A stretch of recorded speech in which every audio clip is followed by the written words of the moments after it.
আসসালামু আলাইকুম রহমতুল্লাহি ওবরাকাতুহ। ইন্নাল হামদালিল্লাহি ওয়াহদা ওয়াসসালাতু ওয়াসসালামু আলা মাল্লা নাবিয়্যা বা'দা। যাবতীয় হামদ ও তারিফ প্রশংসা আল্লাহ সুবহানাহু ওয়া তাআলার জন্য। দুরুদ এবং সালাম বর্ষিত হোক মুহাম্মদ সাল্লাল্লাহু আলাইহি ওয়াসাল্লামের উপর।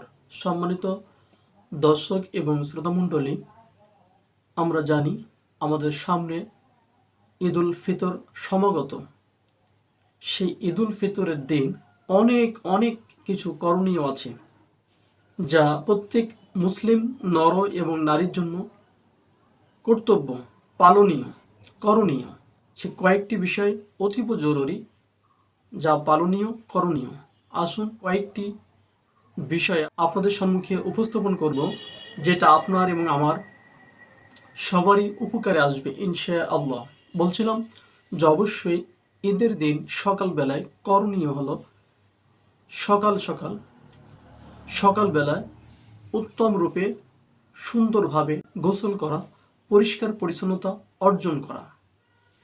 এরপর পরিষ্কার উত্তম পোশাক পরিধান করা, যেটা আপনার আছে সেটা পরিষ্কার এবং উত্তম এরকম পোশাক পরিধান করা।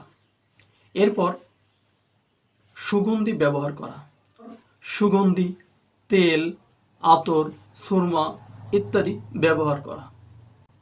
এরপর আপনি ঈদগাহে যাওয়ার পূর্বে কিছু খাওয়া, অর্থাৎ মিষ্টি হোক, খেজুর হোক।